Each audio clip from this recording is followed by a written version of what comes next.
আসসালামু আলাইকুম গাইস, সবাই কেমন আছেন? আশা করি সবাই ভালো আছেন।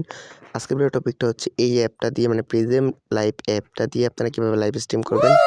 সো তার জন্য আজকের ভিডিওটা। সো ফার্স্টে আপনারা চ্যানেলটা সাবস্ক্রাইব করে ভিডিওতে লাইক করে দেন এবং অবশ্যই কমেন্ট করবেন আপনি কোন জায়গা থেকে ভিডিওটা দেখছেন। ফার্স্টে আপনার মোবাইলের প্লে স্টোরে যেতে হবে, প্লে স্টোরে গিয়ে সার্চ করতে হবে প্রিজম লাইভ। এই যে স্ক্রিনের উপর দেখতে পাচ্ছেন লেখাটা, এইটা লিখে সার্চ করবেন। সার্চ করার পর দেখবেন অ্যাপটা চলে আসছে। অ্যাপটা দেখেন প্রিজম লাইভ, এই অ্যাপটার লোগোটা দেখে রাখেন। এই সেম অ্যাপটা নামাতে হবে আপনাদের। সেম অ্যাপটা নামিয়ে ডাউনলোড করার পর আপনারা ওপেন করবেন। ওপেন করার পর এখানে আপনার অ্যাপের ভিতরে প্রবেশ করবেন। যেহেতু আমি আগে অ্যাপটা ব্যবহার করেছি তাই আমার সব কিছু লগ ইন করা আছে। ফার্স্ট আপনারা যে জিমেল আপনার ইউটিউব অ্যাকাউন্ট খোলা ওই জিমেলটা সেট করে নেবেন। জিমেল পাসওয়ার্ড দিয়ে তারপর এখান থেকে লাইভ করার জন্য আপনার স্ক্রিনটা আপনারা যদি ইউটিউবের এই 16.9 মানে 16:9 অথবা আপনারা যদি শর্ট লাইভ করতে চান মানে শর্ট স্ক্রিন করি তাহলে এখানে 9.16 করে দেবেন, মানে 9:16 করে দেবেন। এখানে করে দেওয়ার পর এই নিচের এখান থেকে আপনার স্ক্রিনটা বড় ছোটো করে নিতে হবে। আপনারা যদি ফুল করে নেন তাহলে স্ক্রিনটা মানে বড় হবে আরও। মানে গেমিং ভিডিও যদি আপনারা করেন ওইখানে স্ক্রিনটা ফুল দেখাবে না। আর আপনারা চাইলে ফুল স্ক্রিনও করতে পারেন, হাফ স্ক্রিনও করতে পারেন।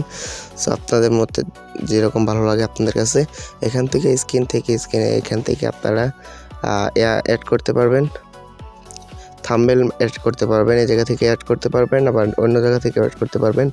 এই জায়গা থেকে অ্যাড না করে আপনারা এই জায়গা থেকে অ্যাড করলে সবথেকে ভালো হয়। এই জায়গায় ক্লিক করে দেখেন এর নিচের কিছু অপশন আছে দেখেন। এই যে প্রাইভেসি, এখানে পাবলিক করা, আপনারটা পাবলিক করে দিবেন। আর অডিয়েন্স আপনারা যদি বাচ্চাদের জন্য নাই তাহলে এস দিবেন, নাহলে নো দিবেন। আর এই জায়গা থেকে থাম্বনেলটা আপনারা আপনাদের গ্যালারি থেকে কিন্তু করতে পারবেন। দেখেন আমি যেভাবে করতেছি সেমভাবে আপনারা কিন্তু গ্যালারি থেকে যে কোনো একটা থাম্বনেল সিলেক্ট করে এই জায়গায় সিলেক্ট করতে পারবেন। সিলেক্ট করার পর এখানে সেভ দিয়ে দিবেন আর নিচে সবগুলো অপশন ঠিক করে নেবেন। ঠিক করে দেখে আপনারা ভালো করে নেবেন। তারপরে এখানে থেকে সেভ দেওয়ার পরে দেখেন এখানে গো লাইভ অপশনটা আসছে। এখান থেকে আপনারা আরেকটা কাজ করে নেবেন। এখানে চাপ দিয়ে স্ট্রিম কোয়ালিটি চেক করে রিলেশন 1000-এর এটা রেখে দেবেন। আর ভিডিও কোয়ালিটি অ্যাডাপ্টিভ রেখে দেবেন। অ্যাডাপ্টিভ রেখার পর আর এই যে নিচে যে অপশন আছে এটা আপনারা যত আপনার ফোনের বুঝে আপনারা রাখবেন। আমি 4000 রাখছি, আপনারা চাইলে 4000 অথবা 8000 পর্যন্ত রাখতে পারেন আপনার ফোনের কোয়ালিটি বুঝে। আর এখানে ভিডিও ফ্রেম রেট এটা হচ্ছে 30 FPS আর এটা তো 2 সেকেন্ড। এগুলো সেমভাবে আপনারা আমি যেভাবে রাখছি এইভাবে রেখে দেবেন, তাহলে ভিডিও কোয়ালিটিটা ভালো হবে।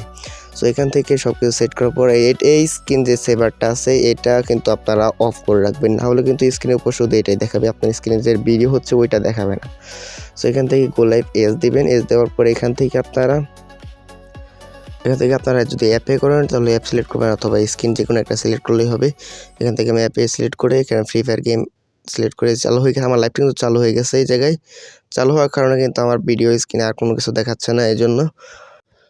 তবে সেমভাবে কিন্তু আপনারা এই অ্যাপ ব্যবহার করে আপনারা লাইভ স্ট্রিম গেমিং বা যে কোনো গেমে বা ফেসবুকে, ইউটিউবে যে কোনো জায়গায় আপনারা লাইভ স্ট্রিম করতে পারবেন। তো ভিডিওটা কেমন লাগছে সবাই কমেন্ট করে জানাবেন। আর সবাই ভালো থাকবেন, সুস্থ থাকবেন। আল্লাহ হাফিজ।